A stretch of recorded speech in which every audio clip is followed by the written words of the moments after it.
Hey there and welcome to Andy's podcast. This is my spot on the little green and blue dot. I never get that right, do I? Can't get that right. Should practice more.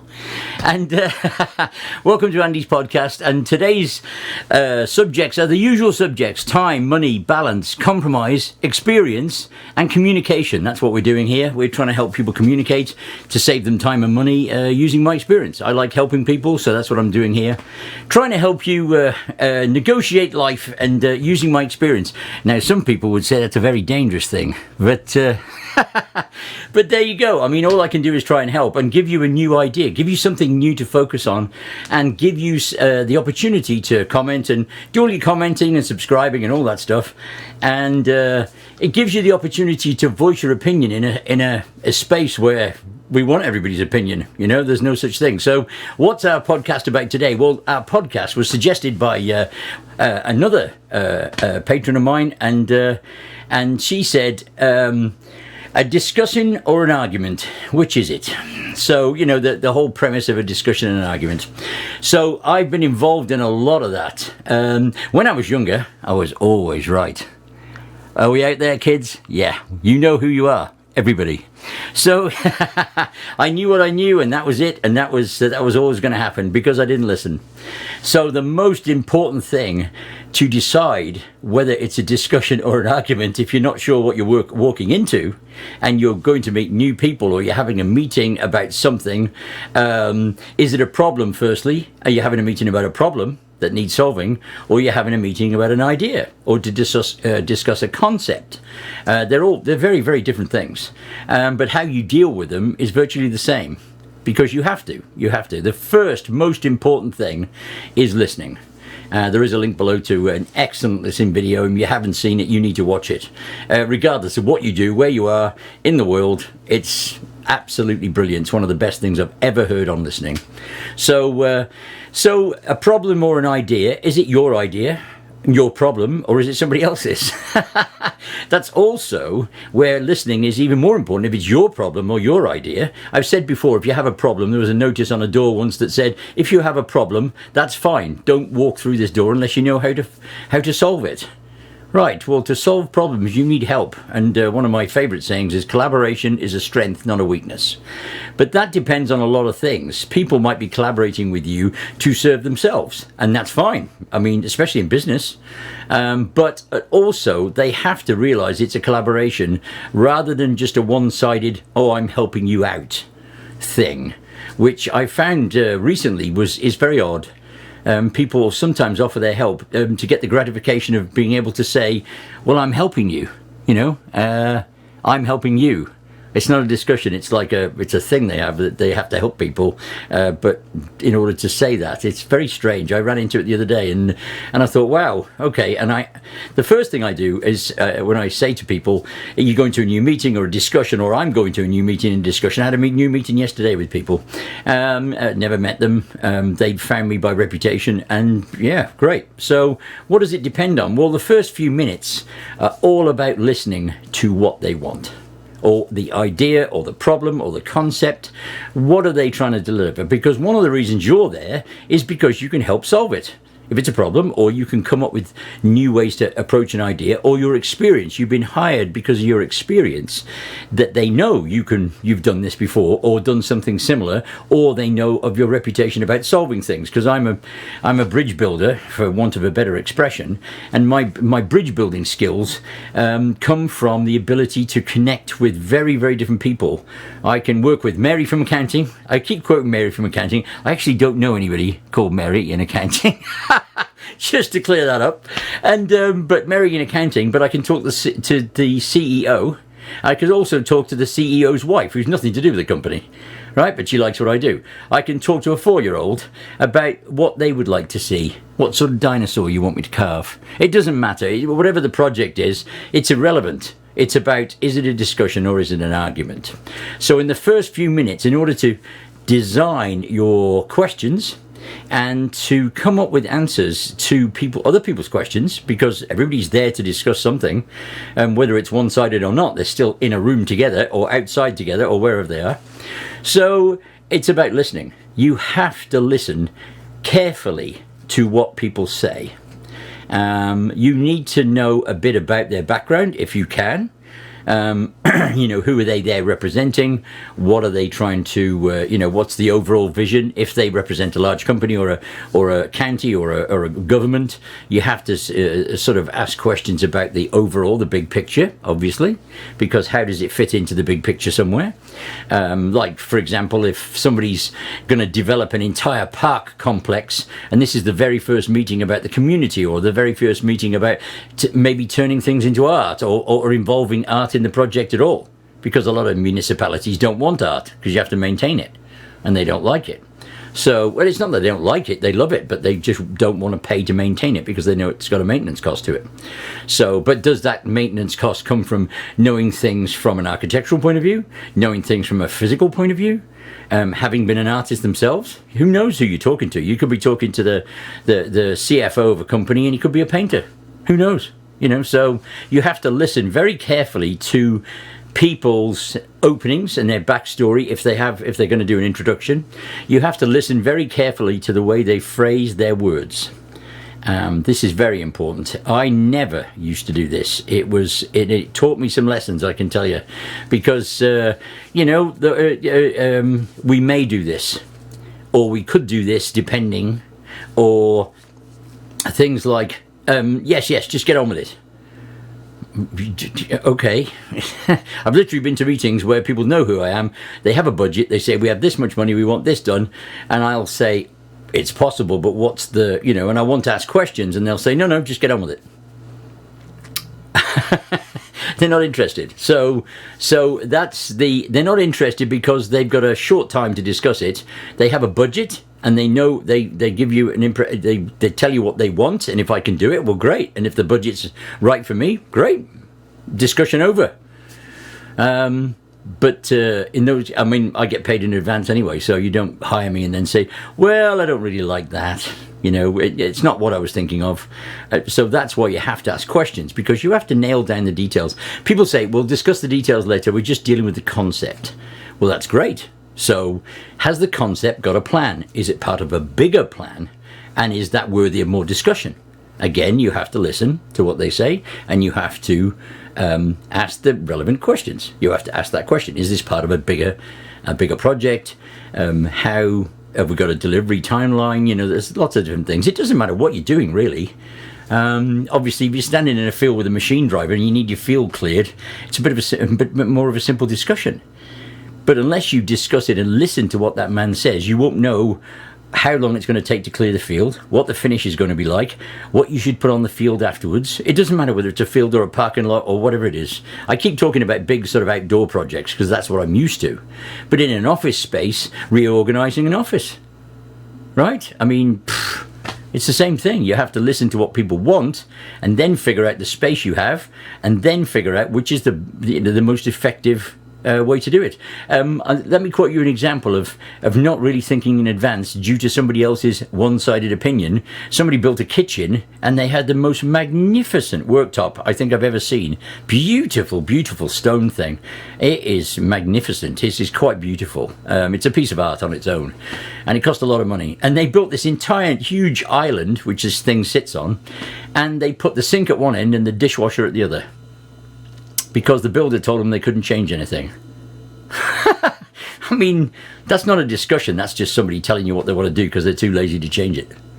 And when you're paying money for something, yes, you say, well, why would I want the dishwasher all the way down there when the sink's over here?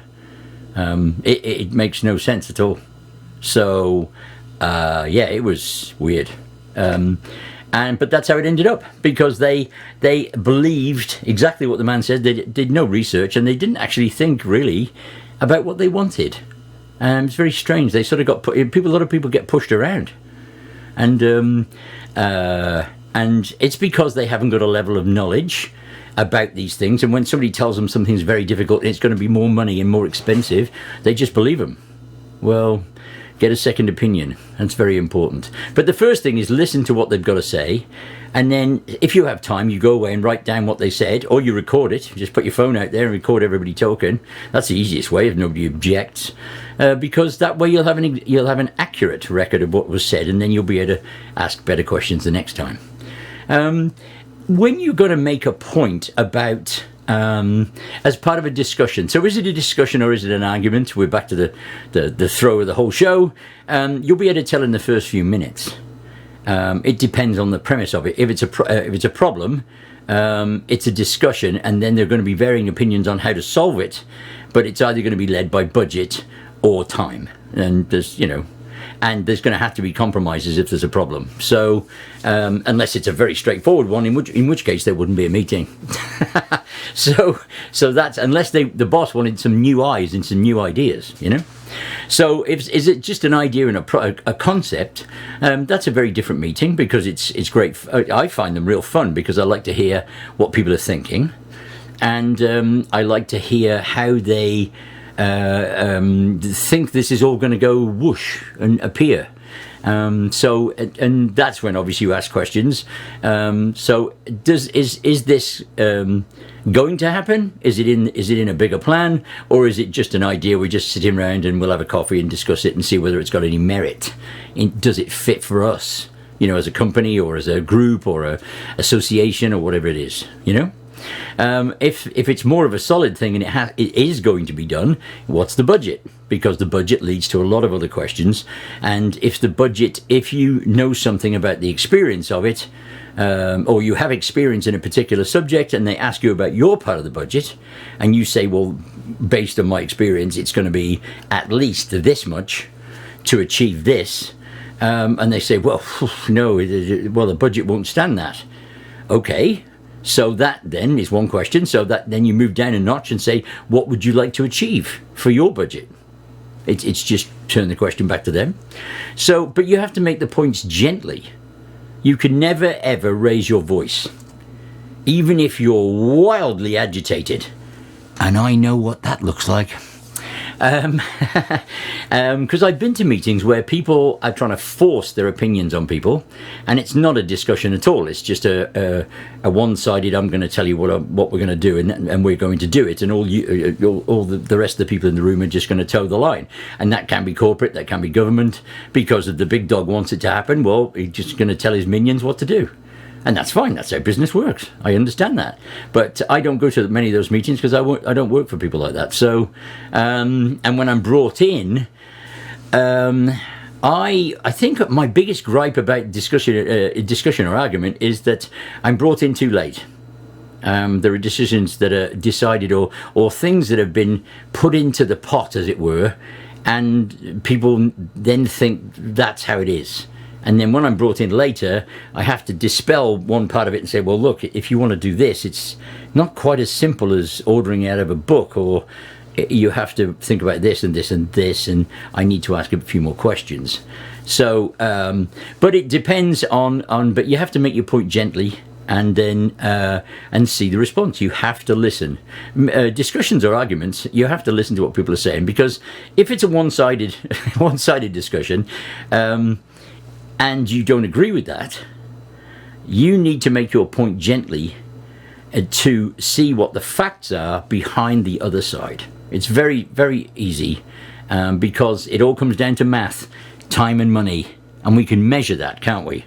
So if you can measure the time and money, and somebody is saying something you know to be patently untrue because you've done it, well, you make the point gently. You don't say, well, that's just not, that's a load of old rubbish, mate. You don't say that, it's, I know you don't say it now because I've said it before. And it was very frustrating when I first started dealing with municipalities and councils and everything else. They would come up with stuff that was just out of the ballpark as far as I knew, because I had experience in doing what they wanted to do, and they decided on some other way of doing it, and it was bizarre.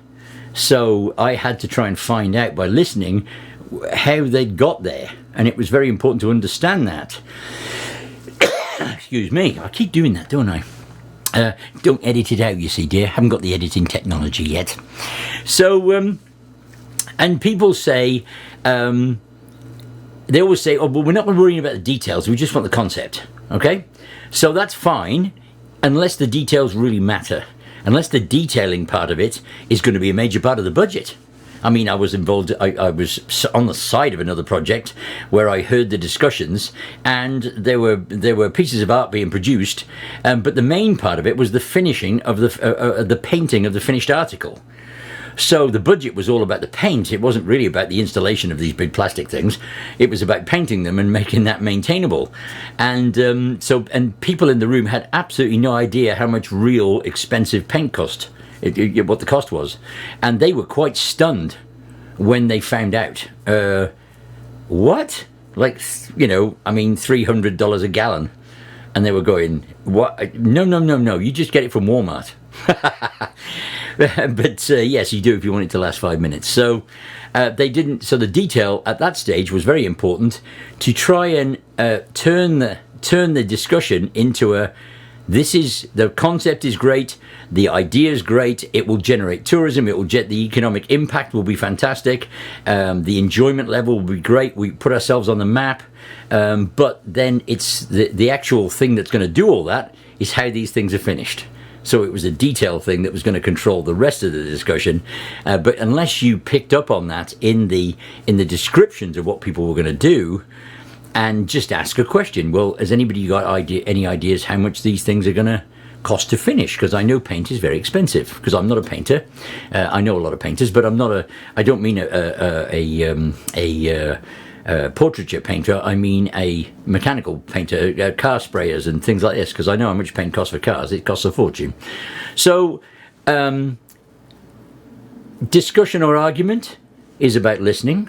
It's about, in the first few minutes of that discussion, you have to decide or ascertain whether you're part of the discussion, whether you're being told what to do, whether the items have already been decided, in which case it's just a plan. It's somebody's plan, and if you're paid by them, you get to carry it out, good or bad.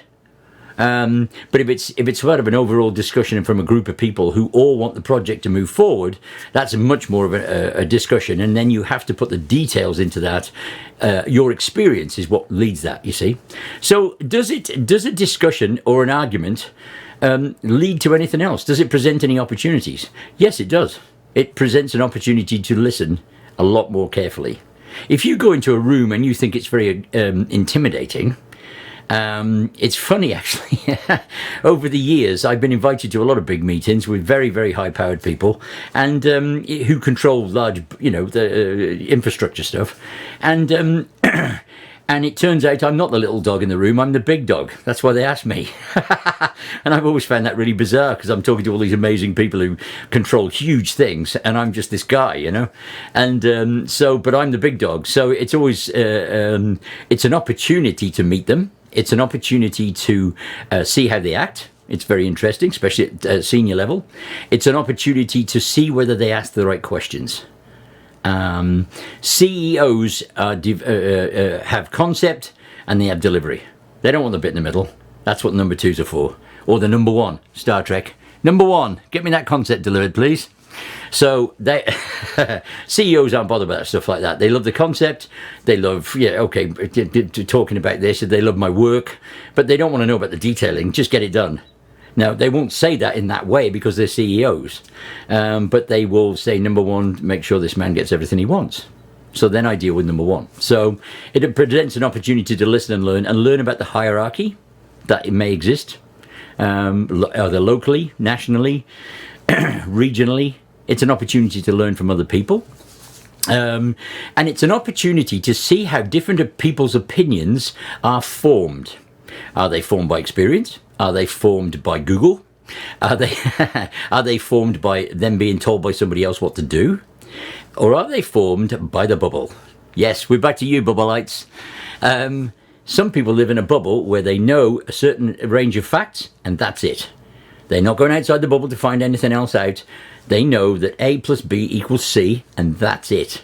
So if you move outside the bubble, well, I don't deal with that. No, A plus B equals C.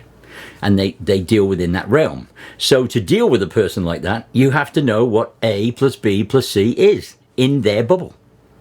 And so you have to sit down and communicate with them separately sometimes and say, look, you were in the meeting the other day, it was fantastic, and you said this. Can you explain this to me? Because I'm new at this. If you want to say something to unlock the door, just say, I'm new at this and I really want your help. Can you please help me by communicating to me what you meant? Because I don't understand. And that's a great way to start a discussion. So, what happens if you absolutely fundamentally think this is nuts? You know, you're like, oh no. And especially if it's an older project that's been going around and around and around and it keeps surfacing.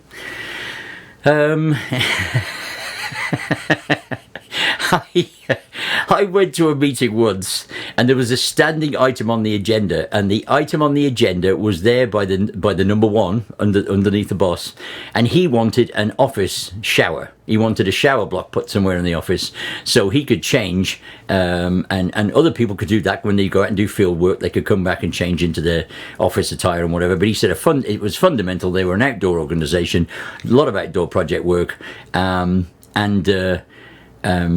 he needed this shower thing. And every meeting we went to, this thing was on the agenda. And I saw it a few times because I was actually forced to go to these meetings, because I was doing project work and I was just getting on with it. And I everything was decided. I had to go to the meetings to report what I'd done.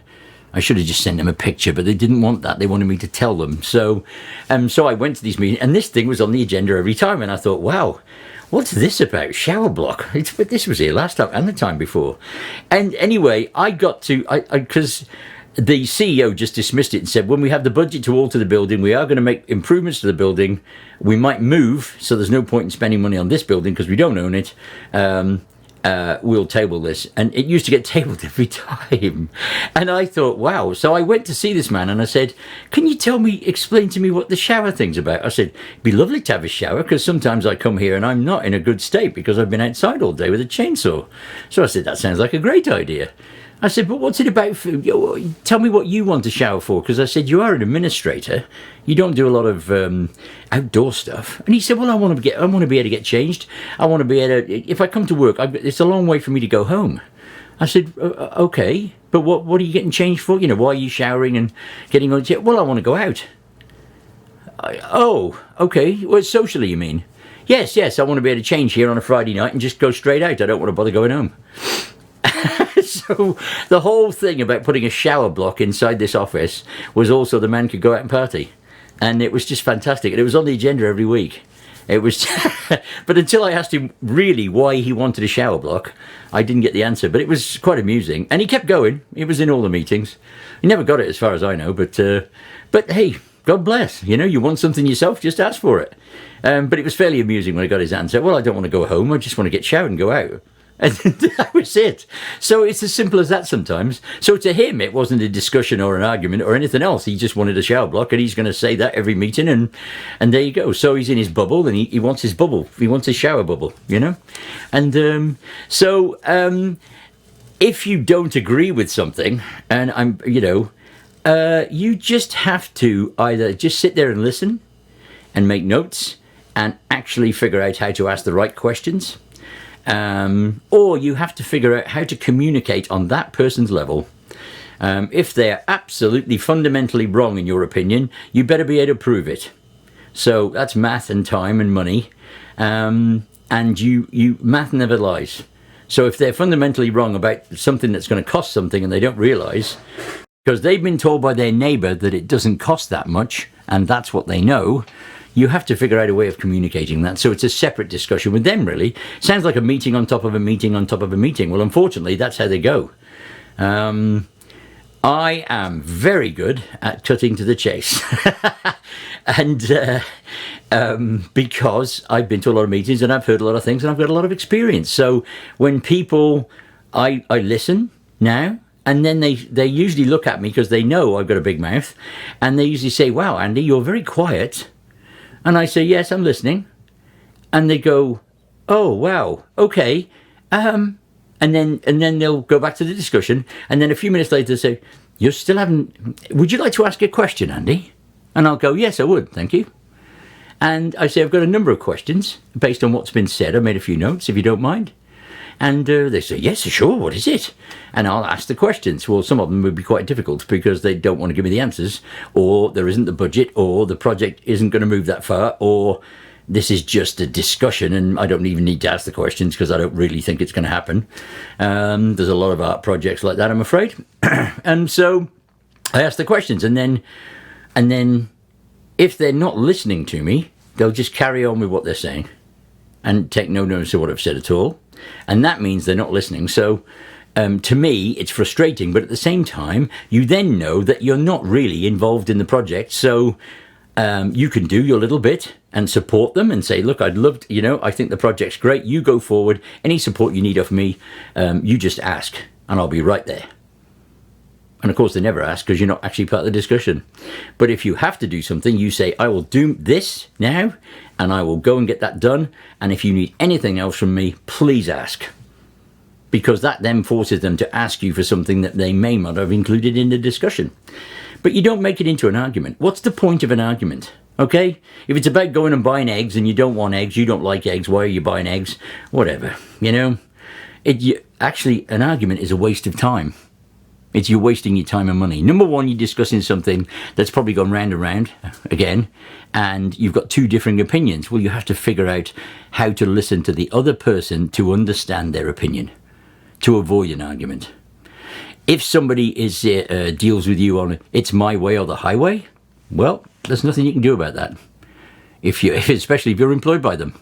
So if you're employed by them and you just have to toe the line like a good soldier, go and do your job, and then do your job to the letter. Do your job as best you can.